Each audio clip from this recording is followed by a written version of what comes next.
દરેક કુટુંબમાં હે ને એક એવા અજડ કાકા હોય કે જેને અવતાર જ કુટુંબના છોકરાને પાછા પાડી દેવા હાટું લીધો હોય.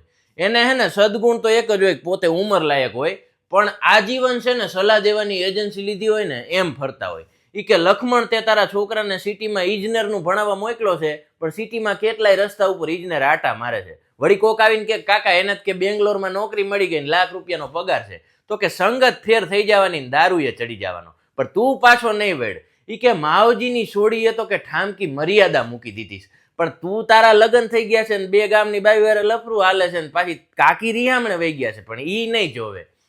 પાછી વાતું છે ને એ બધી આપણા જન્મ પહેલાની જ કરે. ઈ કે અમારા સમયમાં કેવી મર્યાદા હતી તમને ખબર છે? હવે અમને કેમ ખબર હોય? એમ જૈનમાં નહોતા કે તમે ક્યાં કળા કરી આવતા હોય? એ તમારા ભાઈબંધોને પૂછો તો ખબર પડે. કોઈક ગુજરી ગયું હોય ને ન્યાય આ કાકા મૂંગા નો મરે. ઈ એમ કે અત્યારની નાની ખેલને છે ને ઠાઠડી બાંધતા નથી આવડતી, તો તું શીખડાય તો તું ગુજરી જઈશ ને તો કોક બાંધશે.